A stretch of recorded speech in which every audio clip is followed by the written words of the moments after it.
ਮੇਰਾ ਪਿੰਡ ਮੇਰੇ ਖੇਤ ਪ੍ਰੋਗਰਾਮ ਵਿੱਚ ਕਿਸਾਨ ਦੋਸਤੋ ਤੁਹਾਡਾ ਸਵਾਗਤ ਹੈ।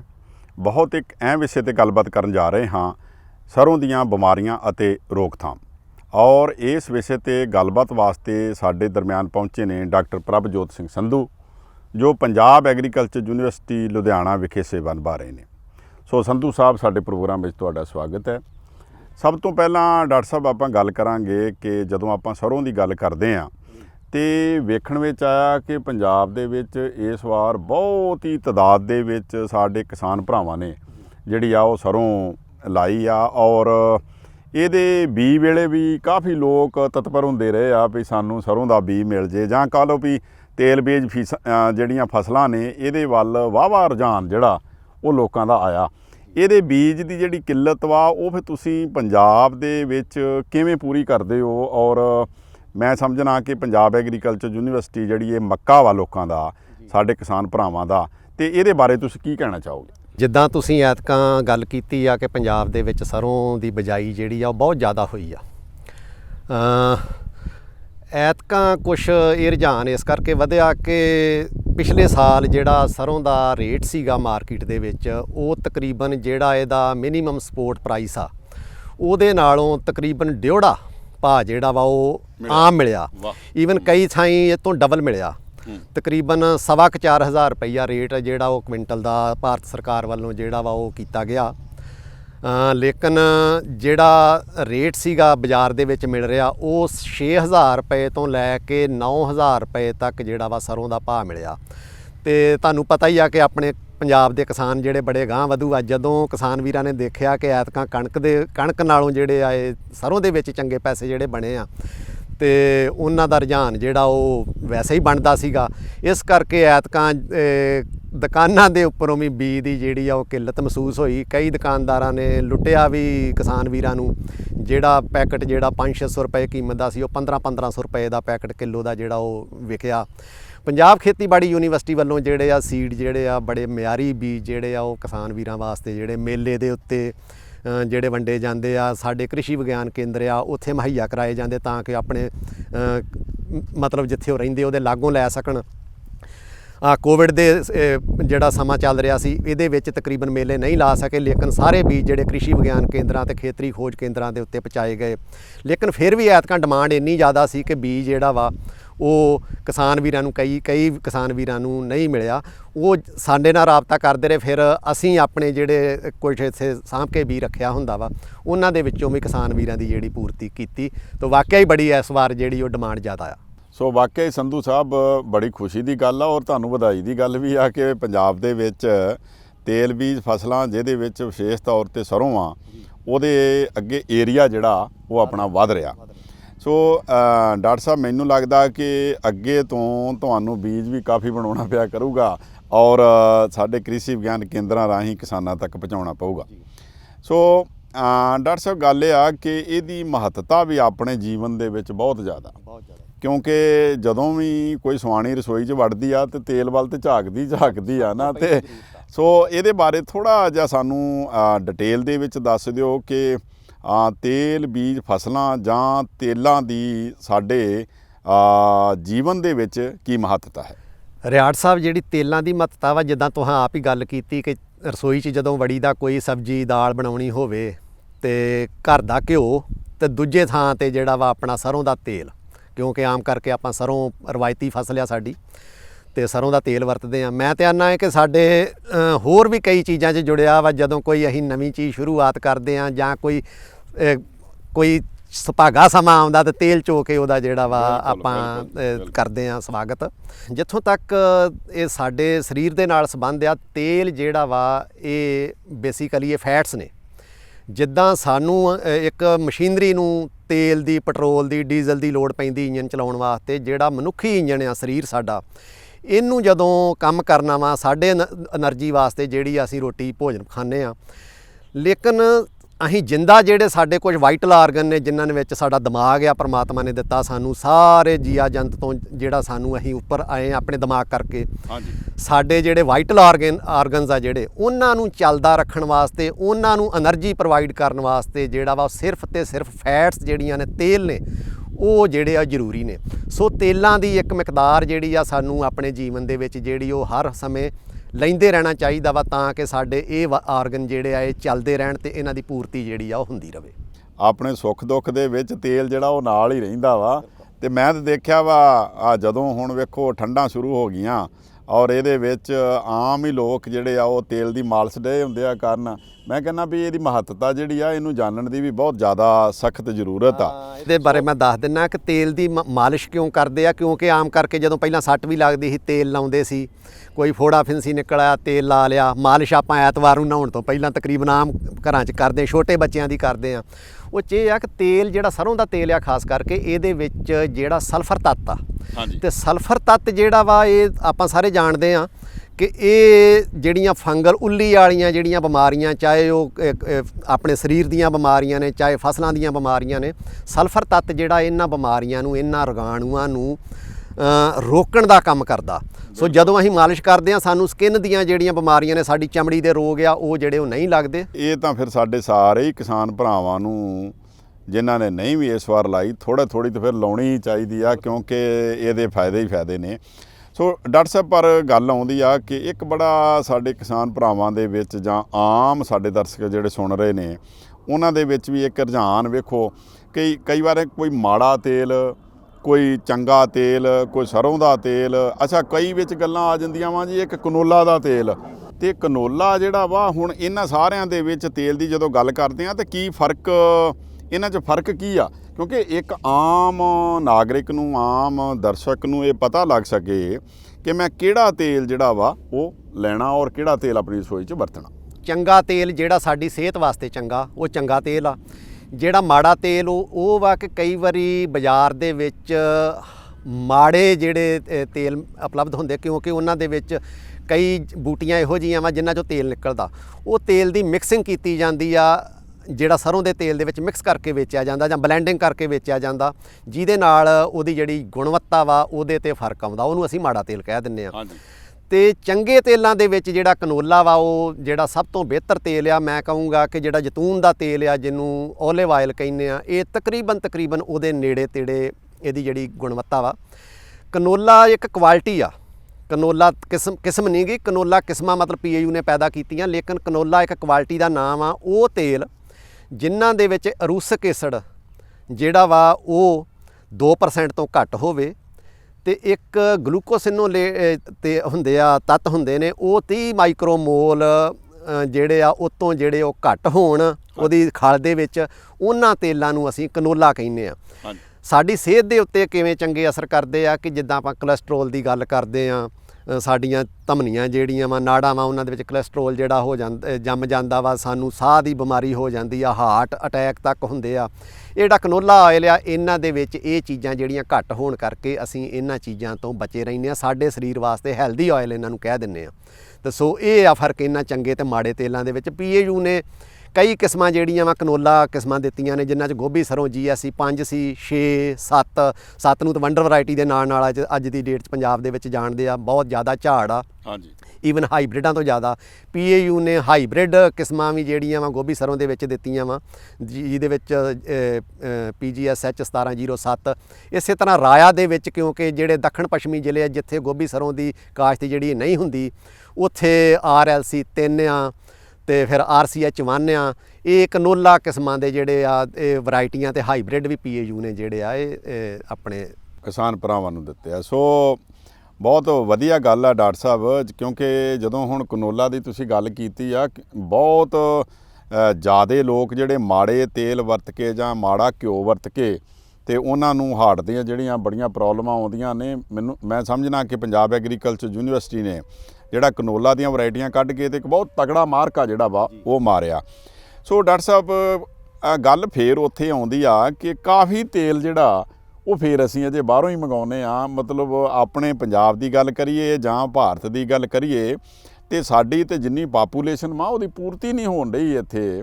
ਉਹਦੇ ਬਾਰੇ ਤੁਸੀਂ ਥੋੜ੍ਹਾ ਕੀ ਕਹਿਣਾ ਚਾਹੋਗੇ, ਜਾਂ ਤੁਸੀਂ ਜਾਂ ਪੰਜਾਬ ਐਗਰੀਕਲਚਰ ਯੂਨੀਵਰਸਿਟੀ ਤੇ ਪੰਜਾਬ ਸਰਕਾਰ ਇਹਨਾਂ ਵੱਲੋਂ ਜਾਂ ਭਾਰਤ ਸਰਕਾਰ ਵੱਲੋਂ ਹੋਰ ਕਿਸ ਤਰ੍ਹਾਂ ਦਾ ਹੰਭਲਾ ਮਾਰਨ ਦੀ ਲੋੜ ਆ ਕਿ ਆਪਾਂ ਨਿਰਭਰ ਹੋ ਜਾਈਏ ਤੇ ਜਿਹੜੀ ਕਿ ਬਾਹਰਲੇ ਕੰਟਰੀਆਂ ਤੋਂ ਅਸੀਂ ਮੰਗਾਉਂਦੇ ਆ, ਉੱਥੇ ਆਪਾਂ ਨੂੰ ਜਾਣ ਦੀ ਨਾ ਲੋੜ ਪਵੇ ਤੇ ਆਪਾਂ ਆਪ ਹੀ ਖੁਦ ਜਿਹੜਾ ਵਾ ਤੇਲ ਪ੍ਰੋਡਿਊਸ ਕਰਕੇ ਇੱਥੇ ਵੇਚਣ ਦੀ ਕੋਸ਼ਿਸ਼ ਕਰੀਏ। ਰਿਆੜ ਸਾਹਿਬ, ਜਿਉਂ-ਜਿਉਂ ਸਮਾਂ ਆ ਰਿਹਾ, ਅਜੋਕੇ ਸਮੇਂ ਦੇ ਵਿੱਚ ਲੋਕ ਪੜ੍ਹੇ ਲਿਖੇ ਹੋਣ ਕਰਕੇ ਆਪਣੀ ਸਿਹਤ ਪ੍ਰਤੀ ਵੀ ਜਿਹੜੇ ਉਹ ਕਾਫੀ ਜਾਗਰੂਕ ਹੋ ਗਏ ਆ। ਅੱਜ ਤੋਂ ਤਕਰੀਬਨ 10 ਸਾਲ ਪਹਿਲਾਂ ਜਿਹੜੀ ਸਾਡੀ ਇੱਕ ਬੰਦੇ ਦੀ ਜਿਹੜੀ ਖੁਰਾਕ ਸੀਗੀ ਤੇਲ ਮਤਲਬ ਸਾਲ ਦਾ, ਉਹ ਅਸੀਂ ਤਕਰੀਬਨ 15.5 ਕਿਲੋ ਤੇਲ ਸਾਲ ਦਾ ਖਾਂਦੇ ਸੀਗੇ। ਹਾਂਜੀ। ਅੱਜ ਦੀ ਡੇਟ ਦੇ ਵਿੱਚ ਜੈਤੂਨ ਦਾ ਤੇਲ, ਕਨੋਲਾ ਆਇਲ, ਚੰਗੇ ਜਿਹੜੇ ਤੇਲ ਆਉਣ ਕਰਕੇ ਸਾਡੀ ਕੰਜ਼ੰਪਸ਼ਨ ਜਿਹੜੀ ਆ ਤਕਰੀਬਨ 19-20 ਕਿਲੋ ਤੇ ਪਹੁੰਚ ਗਈ। ਇਹਦਾ ਮਤਲਬ ਅਸੀਂ 4 ਕਿਲੋ ਤੇਲ ਜਿਹੜਾ ਵਧੇਰੇ ਖਾਣਾ ਸਾਲ ਦਾ ਸ਼ੁਰੂ ਕਰਤਾ। ਅੱਛਾ, ਜਿੱਥੋਂ ਤੱਕ ਫਿਰ ਸਾਡੀ ਪ੍ਰੋਡਕਸ਼ਨ ਆ ਉਹ ਤਕਰੀਬਨ ਹੈਗੀ ਆ 10.5 ਮਿਲੀਅਨ ਟਨ ਭਾਰਤ ਦੀ, ਤੇ ਸਾਡੀ ਲੋੜ ਉਸ ਮੁਤਾਬਕ ਹੈਗੀ ਆ 25 ਮਿਲੀਅਨ ਟਨ। ਸੋ 15 ਮਿਲੀਅਨ ਟਨ ਦਾ ਜਿਹੜਾ ਗੈਪ ਆ, ਮਤਲਬ ਤਕਰੀਬਨ ਵੇਖੋ ਕਾਫੀ ਵੱਡਾ ਗੈਪ ਆ। ਉਹਦੀ ਪੂਰਤੀ ਜਿਹੜੀ ਆ ਸਾਨੂੰ ਬਾਹਰੋਂ ਜਿਹੜਾ ਮੰਗਵਾ ਕੇ ਕਰਨੀ ਪੈਂਦੀ ਆ, ਤੇ ਉਹਦੇ ਵਿੱਚ ਆਮ ਕਰਕੇ ਮਲੇਸ਼ੀਆ, ਇੰਡੋਨੇਸ਼ੀਆ ਤੋਂ ਹੀ ਸਾਡਾ 60% ਜਿਹੜਾ ਅਸੀਂ ਆਪਣੀ ਕੰਜ਼ੰਪਸ਼ਨ ਵਾਸਤੇ ਤੇਲ ਆ ਉਹ ਬਾਹਰੋਂ ਮੰਗਾ ਰਹੇ ਆ। ਉਸ 60% ਦੇ ਵਿੱਚੋਂ ਵੀ ਮੈਂ ਕਹੂੰਗਾ ਕਿ 70-80% ਤੇਲ ਜਿਹੜਾ ਉਹ ਪਾਮ ਆਇਲ ਜਿਹੜਾ ਵਾ ਉਹ ਅਸੀਂ ਇੰਪੋਰਟ ਕਰਦੇ ਆ। ਨਾਲ ਮੈਂ ਗੱਲ ਕਰਦਾ ਜਾਵਾਂ ਕਿ ਪਾਮ ਆਇਲ ਬੜਾ ਸਸਤਾ ਸੋਰਸ ਆ, ਮਤਲਬ ਸਸਤਾ ਪੈਂਦਾ। ਸੋ ਆਮ ਕਰਕੇ ਜਿਹੜਾ ਤੇਲ ਅਸੀਂ ਬਾਜ਼ਾਰ ਦੇ ਵਿੱਚੋਂ ਲੈਂਦੇ ਆ ਉਹਦੇ ਵਿੱਚ ਪਾਮ ਆਇਲ ਦੇ ਨਾਲ ਬਲੈਂਡਿੰਗ ਕਰਦੇ ਆ, ਤੇ ਜਿਹੜਾ ਬਿਜ਼ਨਸਮੈਨ ਆ ਉਹਨੂੰ ਉਹ ਤੇਲ ਸਸਤਾ ਪੈਂਦਾ। ਲੇਕਿਨ ਜੇ ਮੈਂ ਸਿਹਤ ਪੱਖੋਂ ਗੱਲ ਕਰਾਂ ਤੇ ਉਹ ਸਿਹਤ ਵਾਸਤੇ ਚੰਗਾ ਨਹੀਂ। ਇੱਕ ਅਸੀਂ ਬਾਹਰੋਂ ਮੰਗਾਉਂਦੇ ਆ, ਇੱਕ ਉਹ ਜਦੋਂ ਬਲੈਂਡਿੰਗ ਕਰਦੇ ਆ ਤੇ ਉਹ ਜਿਹੜੀ ਉਹਦੀ ਗੁਣਵੱਤਾ ਜਿਹੜੀ ਆ ਉਹ ਜਿਹੜੀ ਘੱਟ ਹੁੰਦੀ ਆ। ਭਾਰਤ ਸਰਕਾਰ ਵੱਲੋਂ ਜਾਂ ਪੰਜਾਬ ਸਰਕਾਰ ਵੱਲੋਂ ਜਿਹੜੇ ਉਪਰਾਲੇ ਕੀਤੇ ਜਾ ਰਹੇ ਆ, ਨਮੂਪ ਇੱਕ 1999 ਦੇ ਵਿੱਚ ਇੱਕ ਪ੍ਰੋਜੈਕਟ ਭਾਰਤ ਸਰਕਾਰ ਨੇ ਲਾਂਚ ਕੀਤਾ ਸੀਗਾ, 10 ਸਾਲਾਂ ਵਾਸਤੇ ਇੱਕ ਪ੍ਰੋਜੈਕਟ ਸੀਗਾ ਜਿਹਦਾ ਨਾਂ ਸੀ national mission on oil seed and palm oil.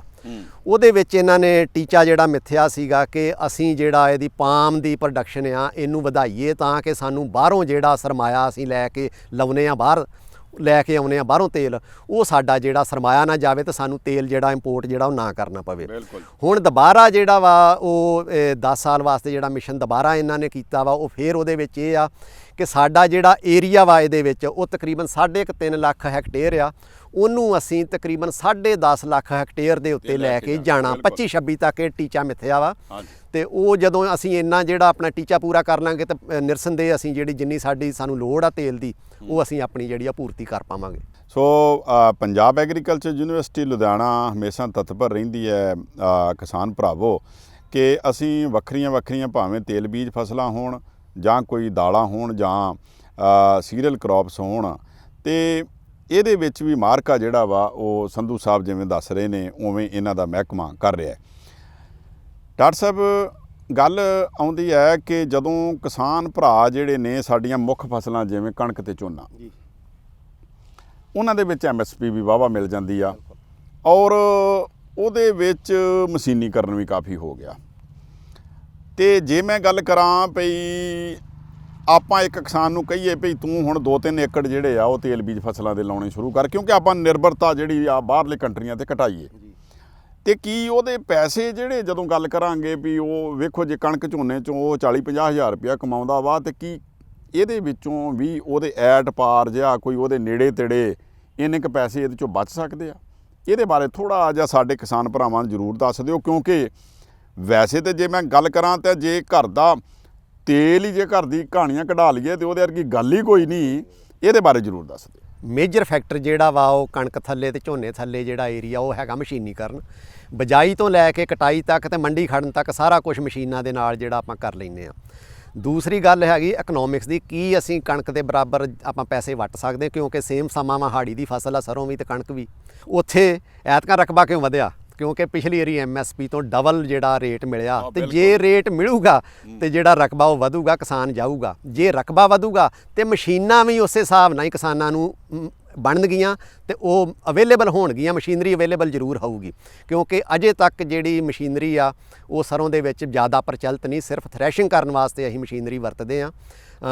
ਅਜੇ ਵੀ ਡਰਿੱਲਾਂ ਤੇ ਕਾਫੀ ਹੁਣ ਪ੍ਰਚਲਿਤ ਹੋ ਗਈਆਂ, ਲੇਕਿਨ ਕਟਾਈ ਜਿਹੜੀ ਆ ਉਹ ਅਜੇ ਅਜੇ ਇੰਨੀ ਨਹੀਂ ਹੋ ਰਹੀ। ਪੰਜਾਬ ਖੇਤੀਬਾੜੀ ਯੂਨੀਵਰਸਿਟੀ ਵੱਲੋਂ ਕੁਛ ਕਿਸਮਾਂ ਇਹੋ ਜਿਹੀਆਂ ਹੁਣ ਆਈਆਂ ਨੇ ਜਿਨ੍ਹਾਂ ਦੀ ਕਟਾਈ ਅਸੀਂ ਜਿਹੜੀ ਆ ਉਹ ਉਹਦੇ ਨਾਲ ਕੰਬਾਈਨ ਦੇ ਨਾਲ ਵੀ ਕਰ ਸਕਦੇ, ਜਿਨ੍ਹਾਂ 'ਚ PC6 ਜਿਹੜੀ ਅਫਰੀਕਨ ਸਰੋਂ ਇੱਕ ਕਿਸਮ ਆ ਜਿਹੜੀ ਝੜਦੀ ਨਹੀਂ ਕਟਿੰਗ ਦੇ ਦੌਰਾਨ।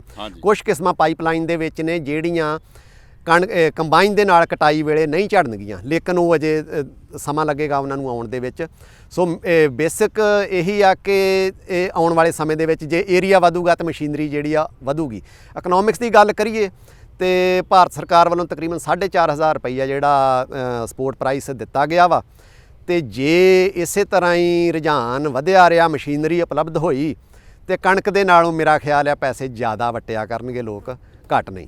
ਵਾਕਿਆ ਜਦੋਂ ਏਰੀਆ ਵਧੂਗਾ ਤਾਂ ਮਸ਼ੀਨੀਕਰਨ ਵੀ ਉਹਦੇ ਨਾਲ ਜਿਹੜਾ ਉਹ ਹੋ ਜਾਊਗਾ। ਸੋ ਡਾਕਟਰ ਸਾਹਿਬ ਇਹ ਤਾਂ ਗੱਲ ਹੋ ਗਈ ਕਿ ਆਪਾਂ ਇਹਦੀ ਪ੍ਰਮੋਸ਼ਨ ਜਿਹੜੀ ਆ ਉਹ ਕਿਵੇਂ ਕਰ ਸਕਦੇ ਹਾਂ, ਔਰ ਤੇਲ ਜਿਹੜੇ ਨੇ ਇਹਨਾਂ 'ਚ ਫਰਕ ਕੀ ਆ ਵੱਖਰੇ ਵੱਖਰਿਆਂ 'ਚ। ਗੱਲ ਆਉਂਦੀ ਆ ਵੀ ਜੇ ਆਪਾਂ ਇਹਦਾ ਪੂਰਾ ਝਾੜ ਲੈਣਾ ਹੋਵੇ ਤੇ ਕਿਹੜੀਆਂ ਬਿਮਾਰੀਆਂ ਜਿਹੜੀਆਂ ਨੇ ਉਹ ਇਹ 'ਤੇ ਹਮਲਾ ਕਰਦੀਆਂ ਨੇ, ਔਰ ਅਸੀਂ ਉਹਨਾਂ ਬਿਮਾਰੀਆਂ ਤੋਂ ਕਿਵੇਂ ਬਚਾ ਕਰ ਸਕਦੇ। ਗੱਲ ਇਕਨੋਮਿਕਸ ਦੀ ਕਰ ਰਹੇ ਸੀਗੇ ਕਿ ਜੇ ਤੇ ਜਿੰਨਾ ਅਸੀਂ ਕਿਸੇ ਵੈਰਾਈਟੀ ਦਾ ਝਾੜ ਜਿਹੜਾ ਵਾ ਸਮਰੱਥਾ ਜਿਹੜੀ ਆ ਉਹ ਜਿੰਨੀ ਅਸੀਂ ਦੱਸਦੇ ਹਾਂ ਕਿ ਇਸ ਵੈਰਾਈਟੀ ਦੀ ਇੰਨੀ ਆ, ਫਿਰ ਤਾਂ ਕਣਕ ਤੋਂ ਕਿਸੇ ਤਰ੍ਹਾਂ ਵੀ ਜਿਹੜਾ ਵਾ ਪੈਸੇ ਜਿਹੜੇ ਘੱਟ ਨਹੀਂ ਬਣਦੇ। ਲੇਕਿਨ ਕਈ ਵਾਰੀ ਕੀੜੇ ਮਕੌੜੇ ਤੇ ਬਿਮਾਰੀਆਂ ਹਮਲਾ ਕਰ ਦਿੰਦੇ ਆ ਤੇ ਝਾੜ ਤਕਰੀਬਨ 25-30% ਜਿਹੜਾ ਉਹ ਘਟ ਜਾਂਦਾ। ਉਸ ਸੂਰਤ ਦੇ ਵਿੱਚ ਜਿਹੜੇ ਪੈਸੇ ਆ ਕਈ ਵਾਰੀ ਸਾਨੂੰ ਕਣਕ ਦੇ ਬਰਾਬਰ ਜਿਹੜੇ ਉਹ ਨਹੀਂ ਮਿਲਦੇ। ਸੋ ਹੁਣ ਦੇਖਣਾ ਇਹ ਆ ਕਿ ਜਦੋਂ ਹੁਣ ਅਸੀਂ ਇਹਦੀ ਬਿਜਾਈ ਦੇ ਉੱਤੇ ਪੈਸੇ ਖਰਚੇ ਆ, ਸਾਰਾ ਕੁਝ ਖਾਦ ਪਾਣੀ ਪਾਇਆ ਤੇ ਆਪਾਂ ਝਾੜ ਵੀ ਪੂਰਾ ਲਈਏ, ਕਿਉਂ ਬਿਮਾਰੀਆਂ ਜਾਂ ਕੀੜਿਆਂ ਦਾ ਹਮਲਾ ਜਿਹੜਾ ਆਪਾਂ ਹੋਣ ਦਈਏ। ਸੋ ਜੇ ਅਸੀਂ ਬਿਮਾਰੀਆਂ ਮੇਜਰ, ਕਿਉਂਕਿ ਕੀੜੇ ਦਾ ਹਮਲਾ ਜਿਹੜਾ ਉਹ ਸਾਨੂੰ ਨਜ਼ਰ ਆ ਜਾਂਦਾ, ਕੀੜਾ ਫਸਲ ਦੇ ਉੱਤੇ ਬੈਠਾ ਵਾ, ਪੱਤੇ ਖਾ ਰਿਹਾ ਵਾ, ਜਾਂ ਝੁੰਡ ਦੇ ਰੂਪ ਵਿੱਚ ਸੁੰਡੀਆਂ ਨੇ ਉਹ ਸਾਨੂੰ ਨਜ਼ਰ ਆਉਂਦੀਆਂ ਨੇ ਤੇ ਸਾਨੂੰ ਅਸੀਂ ਉਹਦੀ ਸਪਰੇਅ ਜਿਹੜੀ ਕਰਕੇ ਉਹਨੂੰ ਕੰਟਰੋਲ ਕਰ ਲਈਦਾ। ਲੇਕਿਨ ਬਿਮਾਰੀ ਦੇ ਵਿੱਚ ਇਹ ਆ ਕਿ ਬਿਮਾਰੀ ਜਦੋਂ ਸ਼ੁਰੂਆਤ ਹੁੰਦੀ ਆ ਸਾਨੂੰ ਨਜ਼ਰ ਕਈ ਵਾਰੀ ਉਦੋਂ ਆਉਂਦੀ ਆ, ਅੱਖੋਂ ਪਰੋਖੇ ਹੋ ਜਾਂਦੀ ਆ ਜਦੋਂ ਉਹ ਆਪਣਾ ਕਾਫੀ ਨੁਕਸਾਨ ਕਰ ਚੁੱਕੀ ਹੁੰਦੀ ਆ। ਸੋ ਬਿਮਾਰੀਆਂ ਜਿਹੜੀਆਂ ਵਾ ਇਹ ਤਕਰੀਬਨ 25 ਤੋਂ 30% ਜਿਹੜਾ ਝਾੜ ਦੇ ਉੱਪਰ ਅਸਰ ਪਾਉਂਦੀਆਂ। ਜੇ ਮੈਂ ਕਹਾਂ ਕਿ 8-9 ਕੁਇੰਟਲ ਕਿਸੇ ਵੈਰਾਈਟੀ ਦਾ ਝਾੜ ਆਉਂਦਾ, ਜੇ ਬਿਮਾਰੀ ਦਾ ਹਮਲਾ ਹੋ ਜੇ, ਸਾਡੇ ਕੋਲ ਸਮੇਂ ਸਿਰ ਉਹਦੀ ਰੋਕਥਾਮ ਨਾ ਹੋਵੇ ਤੇ ਤਕਰੀਬਨ 8-9 ਦੀ ਬਜਾਏ 5 ਤੋਂ 6 ਕੁਇੰਟਲ ਜਿਹੜਾ ਝਾੜ ਉਹ ਰਹਿ ਜਾਂਦਾ।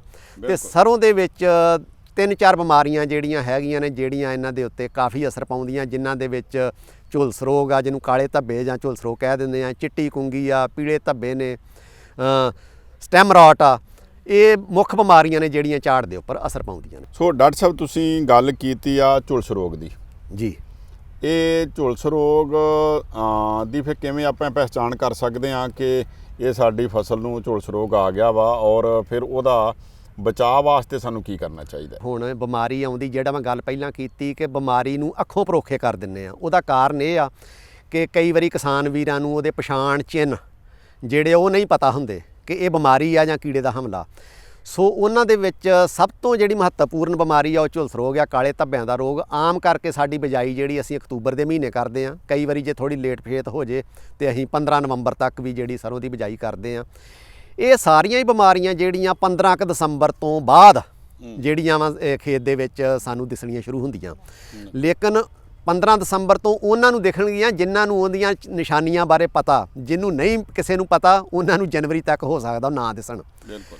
ਸੋ ਝੁਲਸ ਰੋਗ ਜਿਹੜੀ ਆ ਇਹ ਪਹਿਲਾਂ ਦਸੰਬਰ ਦੇ ਅੱਧ ਜੇ ਤੋਂ ਬਾਅਦ, ਜਦੋਂ ਮੌਸਮ ਕਾਫੀ ਠੰਡਾ ਹੋ ਜਾਂਦਾ, ਤਰੇਲ ਪੈਂਦੀ ਆ, ਸੁੱਕਦੀ ਨਹੀਂ ਸਾਰਾ ਦਿਨ ਪੱਤਿਆਂ ਤੋਂ, ਇਹ ਛੋਟੇ ਕਾਲੇ ਰੰਗ ਦੇ ਬਹੁਤ ਪਿੰਨ ਦੇ ਆਕਾਰ ਜਿੱਡੇ ਛੋਟੇ ਧੱਬੇ ਹੁੰਦੇ ਆ ਜਿਹੜੇ, ਤੇ ਉਹਨਾਂ ਦੇ ਰੂਪ ਦੇ ਵਿੱਚ ਨਜ਼ਰ ਆਉਂਦੀ ਹਮੇਸ਼ਾ ਹੇਠਲੇ ਪੱਤਿਆਂ ਦੇ। ਇਹ ਬਾਅਦ ਦੇ ਵਿੱਚ ਇਸ ਮੌਸਮ ਦੇ ਵਿੱਚ ਵੱਡੇ ਹੋਣੇ ਸ਼ੁਰੂ ਹੋ ਜਾਂਦੇ, ਗੋਲਾਕਾਰ ਚੱਕਰ ਜਿਸ ਤਰ੍ਹਾਂ ਟਾਰਗੇਟ ਦੀ ਸ਼ੇਪ ਹੁੰਦੀ ਆ ਉਸ ਤਰ੍ਹਾਂ ਦੇ ਧੱਬੇ ਬਣਦੇ ਆ, ਤੇ ਥੋੜੇ ਦਿਨਾਂ ਦੇ ਵਿੱਚ ਇੱਕਦਮ ਵੱਧ ਜਾਂਦੇ ਆ ਤੇ ਉਹ ਇੱਕਦਮ ਫਸਲ ਝੁਲਸ ਜਾਂਦੀ ਹੈ, ਤਾਂ ਕਰਕੇ ਇਹਨੂੰ ਝੁਲਸ ਰੋਗ ਕਹਿੰਦੇ ਆ। ਤੇ 25-30% ਝਾੜ ਤੇ ਅਸਰ ਪਾਉਂਦੀ ਹੈ। ਬਹੁਤ ਵਧੀਆ ਗੱਲ ਹੈ ਕਿ ਸੰਧੂ ਸਾਹਿਬ ਜਿਵੇਂ ਤੁਸੀਂ ਗੱਲ ਕੀਤੀ ਆ ਕਿ ਕਾਫੀ ਰੁਝਾਨ ਜਿਹੜਾ ਪੰਜਾਬ ਦੇ ਵਿੱਚ ਸਰੋਂ ਜਾਤੀ ਦੀਆਂ ਫਸਲਾਂ ਬੀਜਣ ਵੱਲ ਹੋ ਚੁੱਕਾ ਵਾ, ਔਰ ਪੰਜਾਬ ਐਗਰੀਕਲਚਰ ਯੂਨੀਵਰਸਿਟੀ ਵੀ ਤਤਪਰਤਾ ਦੇ ਨਾਲ ਇਹਦਾ ਬੀਜ ਜਿਹੜਾ ਵਾ ਉਹ ਪੈਦਾ ਕਰ ਰਹੇ ਆ, ਔਰ ਸਾਡੇ ਹੋ ਸਕਦਾ ਕਿ ਕਿਸਾਨ ਭਰਾ ਜਿਹੜੇ ਉਹ ਬਾਹਰਲੇ ਦੇਸ਼ਾਂ 'ਤੇ ਨਿਰਭਰ ਨਾ ਹੋਣ, ਔਰ ਇਸੇ ਤਰ੍ਹਾਂ ਹੀ ਪੰਜਾਬ ਐਗਰੀਕਲਚਰ ਯੂਨੀਵਰਸਿਟੀ ਤੋਂ ਬੀਜ ਲੈ ਕੇ ਆਪਣੇ ਖੇਤਾਂ ਦੇ ਵਿੱਚ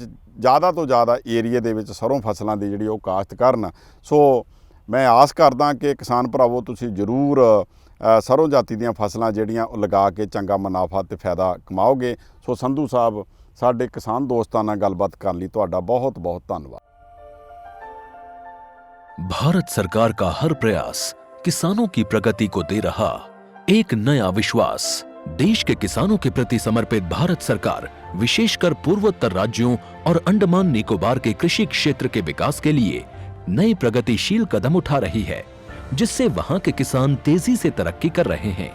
कृषि क्षेत्र के विकास को अनवरत जारी रखते हुए माननीय प्रधानमंत्री श्री नरेंद्र मोदी जी के नेतृत्व में भारत सरकार ने एक दूरदर्शी निर्णय लेते हुए देश में राष्ट्रीय खाद्य तेल मिशन ऑयल पाम की शुरुआत की है, जिससे पूर्वोत्तर राज्यों और अंडमान निकोबार के किसानों को विशेष लाभ मिलेगा।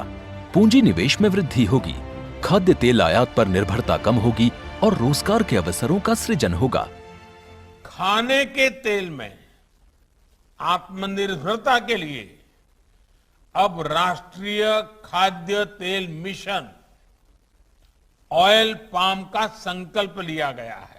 नॉर्थ ईस्ट और अंडमान निकोबार द्वीप समूह ये वो क्षेत्र हैं जहां आसानी से पाम की खेती हो सकती है, पाम ऑयल का उत्पादन हो सकता है। इस मिशन के अंतर्गत ऑयल पाम का रकबा और पैदावार बढ़ाने पर जोर देने के लिए सरकार ने 11,000 करोड़ रुपए से अधिक की सहायता राशि निर्धारित की है। मिशन के तहत सरकार ने ऑयल पाम की खेती के लिए रोपण आदि की सहायता में बढ़ोतरी करते हुए पहले मिलने वाले 12,000 रुपए प्रति हेक्टेयर को बढ़ाकर 29,000 रुपए प्रति हेक्टेयर तक कर दिया है। पौधारोपण सामग्री की कमी दूर करने के लिए बीजों की पैदावार करने वाले बागों को भी सहायता दी जाएगी, जिसके तहत प्रति 15 हेक्टेयर क्षेत्रफल के ऑयल पाम उद्यान के लिए 1 करोड़ और नर्सरी विकास के लिए 50 लाख रुपए का प्रावधान है। 30 वर्ष की आयु के पुराने बगीचों के पुनरुद्धार के लिए 250 रुपए प्रति पौधा का एक मुश्त अनुदान दिया जाएगा। पूर्वोत्तर और अंडमान को विशेष सहायता के तहत उनकी क्षेत्र संरचना, जलवायु एवं अन्य परिस्थितियों के अनुसार विभिन्न मदों में, जैसे हाफ मून टेरेस में 4,000 रुपए प्रति हेक्टेयर, बाड़ या बायो फेंसिंग तथा लैंड क्लियरेंस के लिए 7,000 रुपए प्रति हेक्टेयर और एकीकृत खेती के लिए 10,000 रुपए प्रति हेक्टेयर का प्रावधान है। प्रारंभिक 4 वर्षों की अवधि में रखरखाव और अंतर फसल के लिए 50,000 रुपए प्रति हेक्टेयर का प्रावधान है।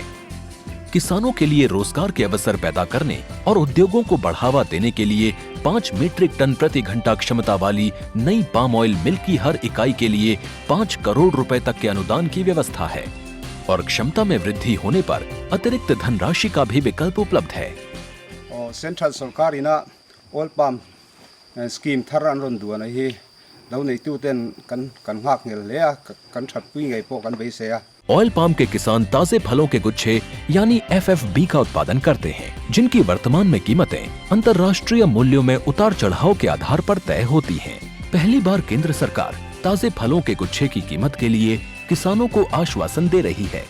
ये व्यवहार्यता मूल्य यानी VP कहलाएगा, यानी किसानों को कोई घाटा नहीं होने दिया जाएगा। इन प्रावधानों से किसानों को बाजार के उतार चढ़ाव से संरक्षा भी प्राप्त होगी। व्यवहार्यता मूल्य VP तय करने की शुरुआत 1 नवंबर से होगी और अगले वर्ष 31 अक्टूबर तक जारी रहेगी। इसे ऑयल पाम वर्ष कहा जाएगा। इससे पूर्वोत्तर राज्यों और अंडमान निकोबार में खेती के बेहतर अवसर पैदा होंगे और किसानों को मुस्कुराने की एक और नई वजह मिलेगी।